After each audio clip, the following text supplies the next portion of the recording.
Eso que falta, el noticioso postmatutino prevespertino de FM La Tribu que te deja con ganas.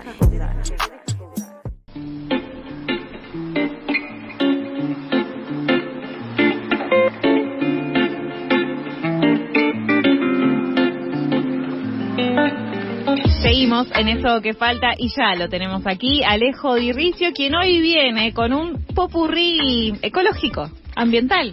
Tenemos un picadito ecológico ambiental. Me gusta ecológico ambiental como término también.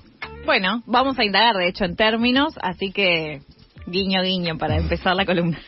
Precisamente porque dentro de 3 días, el 1 de noviembre, es el Día Mundial de la Ecología. Y un poco en esta indagación de términos, en esta distinción, hablar de ecología hoy en día, también hablar de crisis ecológica, son términos que se suelen usar como sinónimos, digamos, en sí entre ecología, ambiente, se habla de crisis climática. La caracterización del estado de gravedad en el que estamos también va tomando, según quién enuncie y según desde qué categoría lo mire, distintos apellidos, como hemos mencionado otras veces, esta cosa de las categorías. Pero un poco a mí lo que en esta ocasión, y teniendo en cuenta que la semana pasada fue la conferencia mundial de la ONU sobre biodiversidad, la COP16, que ahora vamos a hablar sobre eso. Que no es la misma que la COP29, me enteré hace 3 minutos y lo voy a confesar al aire porque, bueno, uno aprende en esta columna también. Ahora vamos a esa otra distinción entre las COPs, digamos. Esencialmente COP es Conferencia de las Partes, las organiza la ONU, y entre la 16 y la 29 hay una distinción importante, pero ambas llegan a la misma conclusión, digamos. Una que es Me da miedo. No, spoiler, hay que abandonar los combustibles fósiles, claro. Empezamos por el final. Pero la distinción que quería hacer antes era entre Día de la Ecología y Día del Ambiente, digamos, ¿no? Yo estudié Ecología Política, digo, este es mi lugar de enunciación propio. Y como tal, compartir brevemente, me parece como el recorrido que se ha hecho a partir de cómo distinguir la ecología como un estudio de las ciencias exactas y ambientales histórico, y el Día de la Ecología precisamente intenta poner en relevancia la importancia de la ciencia ecológica en sí, desde el 79 que existe este día, y el ambiente como una categoría que implica no solamente la ecología, sino también el medio en el que aparece esta ecología.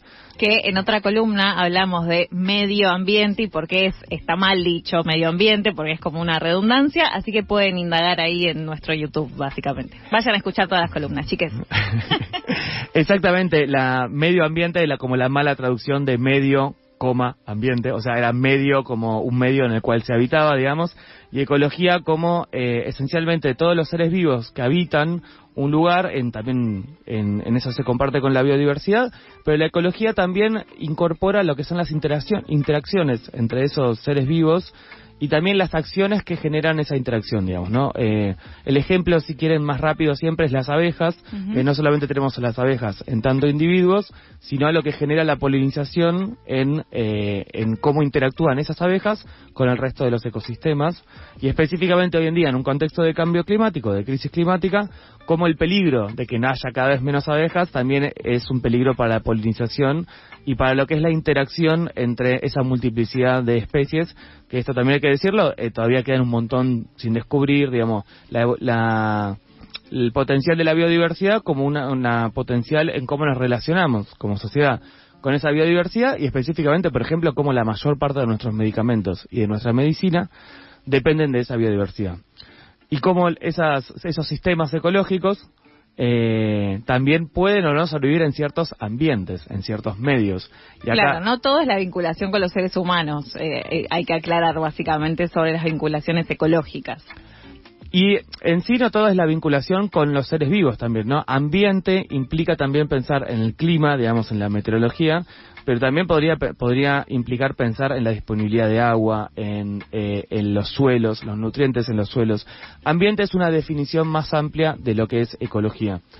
El último dato de color que me gustaría agregar, porque es un guiño al nombre de esta columna,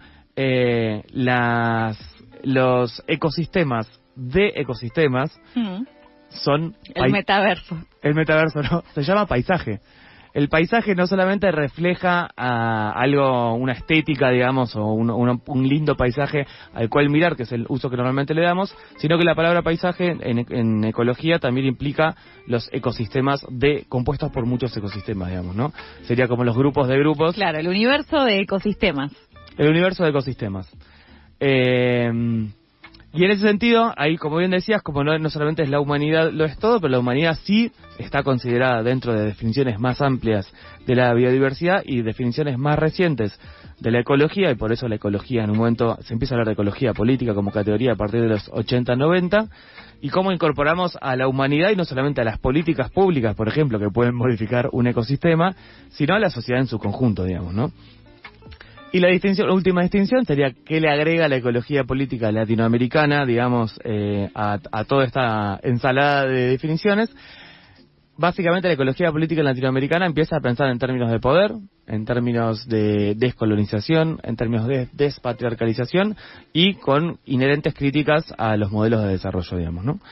La ecología política latinoamericana como escuela de pensamiento empieza a traer esta noción de poder para pensar en cómo producimos naturaleza, y esto me parece vamos derecho a las COPs y básicamente cómo hemos moldeado los sistemas naturales y cómo hemos moldeado el globo en este proceso, en esta era geológica que a veces se define como antropoceno, a veces como capitaloceno, pero básicamente es la humanidad definiendo todo.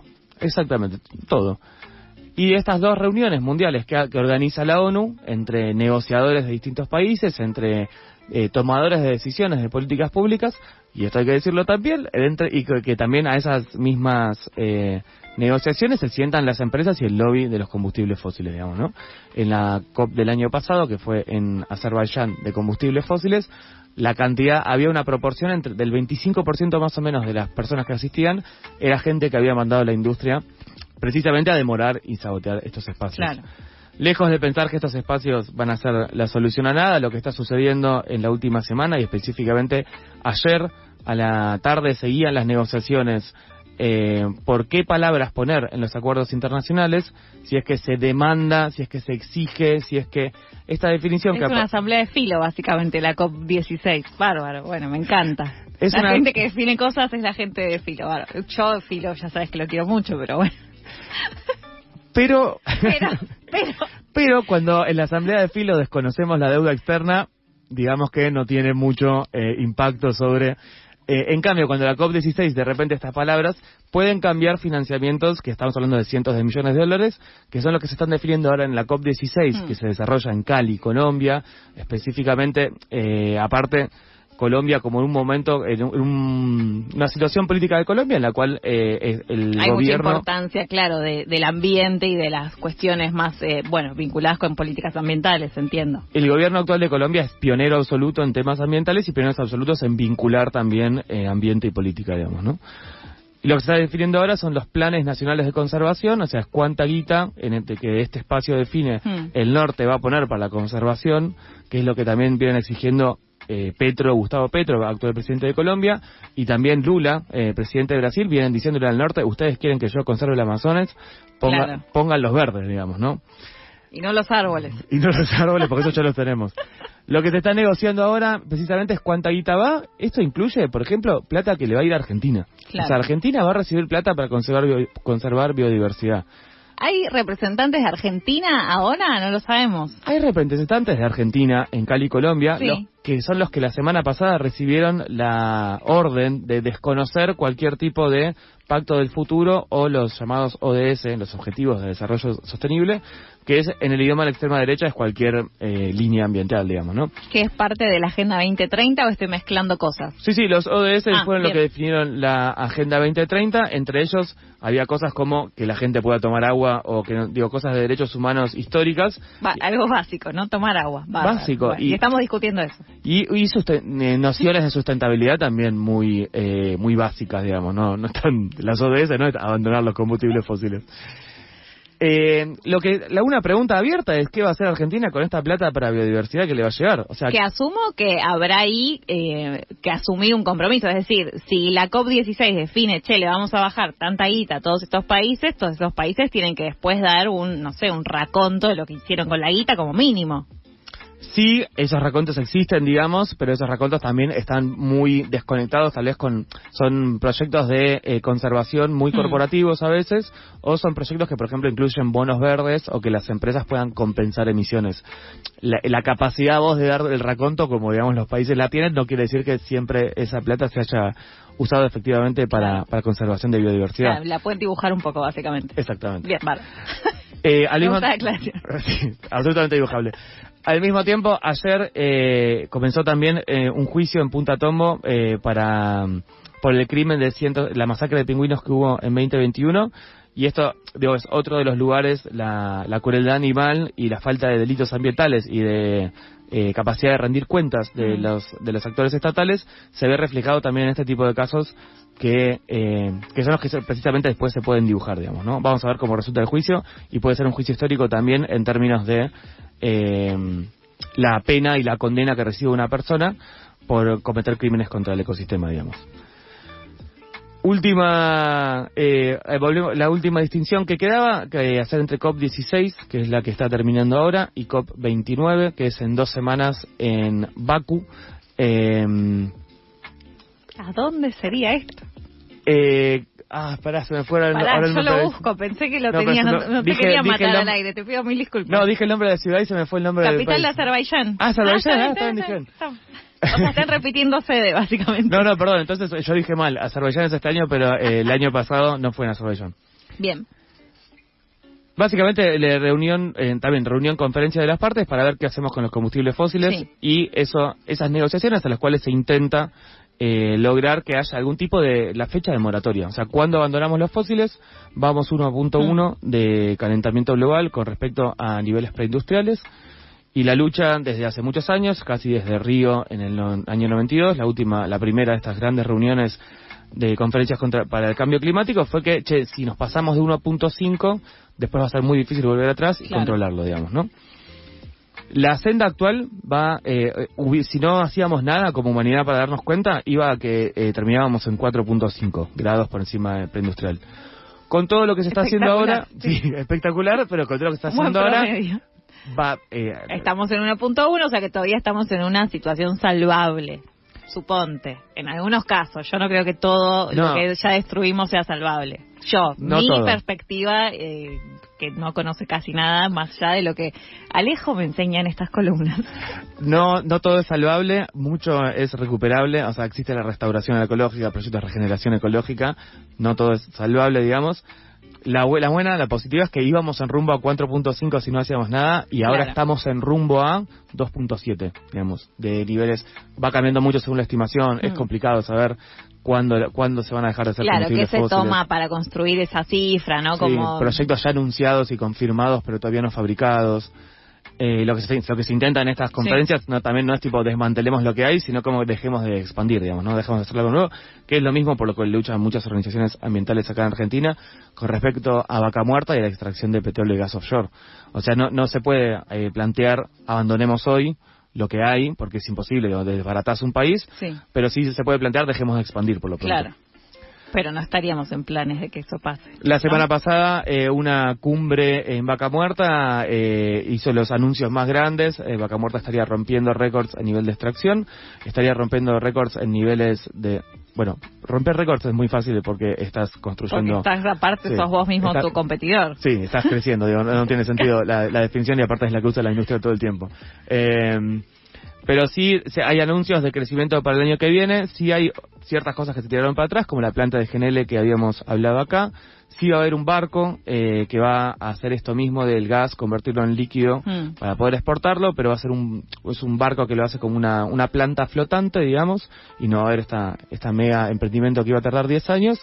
Y sí, lo que hay hoy en día es un conflicto en torno a la energía. De nuevo, Vaca Muerta se está planteando exportar combustibles fósiles a más no poder, y específicamente exportar petróleo a partir del año que viene. Esto mientras hay niveles de pobreza energética en todo el país mucho más altos que nunca, debido al tarifazo enorme que que venían las tarifas, es cierto lo que mal se dice pisadas, pero que hubo tarifazos, según el caso, lo hemos hablado, de más de 1000% para gas, energía, para electricidad, gas o combustible, digamos, ¿no? Y esto deriva, por último, en el pasado mañana va a haber un apagón nacional contra el tarifazo. Lo convoca la multinacional contra el tarifazo y se va a protestar de 9 a 9 y 10, apagando... Literalmente apagando todo. Literalmente apagando todo. Esto incluye también, como incluiría intentar no usar autos en caso de poderlo. Lo convoca la multinacional contra el tarifazo, recomiendo buscarlo. Y lo último que quería recomendar es una nota sobre la última vez que esto pasó, que fue en el 96, que la encontré en La Nación. La nota se llama "Se hizo notar el apagón", la escribió Laura Serra el 13 de septiembre del 96, que fue cuando hubo una acción contra Menem. Les recomiendo mucho leer la nota. Que tiene 8 páginas, leíamos y contábamos antes. Tiene 8 páginas, evidentemente un momento que el periodismo podía escribir 8 páginas y podía hacer la suficiente cantidad de entrevistas en 8 páginas. Yo tenía 5 años cuando se escribió esa nota, te lo voy a contar nada más. Yo tenía 7, sí. Y por eso a mí hoy en día, que a mucha gente no le pasa lo mismo, leer los 90 o leer los actores políticos de los 90 forma parte también de un cuasi relato, para mí, digamos que yo tengo 35 años, digo, forma parte de un relato que no viví, digamos, era muy pibe, digamos. Pero me es no solamente el mapa político que dibuja la nota, porque este apagón evidentemente involucró, digamos, a grandes sectores de la política, y lo organizaban también la UCR en protesta al tarifazo que estaba llevando a cabo Menem. Y los actores que aparecen en el acto y que van desfilando en el acto, Daer recién asumía en la CGT, por ejemplo, y eran los conflictos con la CTA de Llenaro para ver qué hacían y si llamaban o no a un paro a raíz también para protestar contra el tarifazo. También se nota mucho, aparece en la nota, el rol de los sindicatos como organizadores y como articuladores de la sociedad en contra de los tarifazos, y específicamente también hubo un comunicado muy bueno hace un par de semanas del Sindicato de Luz y Fuerza de Mar del Plata, contando todo lo que había sido para los trabajadores de la energía y cómo los trabajadores de la energía estaban intentando, como actores, intentar apaciguar el tarifazo, reclamando, digamos, desde dentro del sistema, digamos, ¿no? Recomiendo mucho la nota, está en La Nación todavía. Se hizo notar el apagón, se llama. 8 hojas de los 90. Hermoso. Bueno, volvemos en el tiempo con una nota gráfica y seguimos pensando en el futuro en próximos encuentros. Sí, tengo muchas noticias positivas guardadas para la columna positiva. Vamos, ¿será la semana que viene entonces la columna positiva? Puede ser la semana que viene. Me encanta este plan de la semana que viene. Gracias, Ale.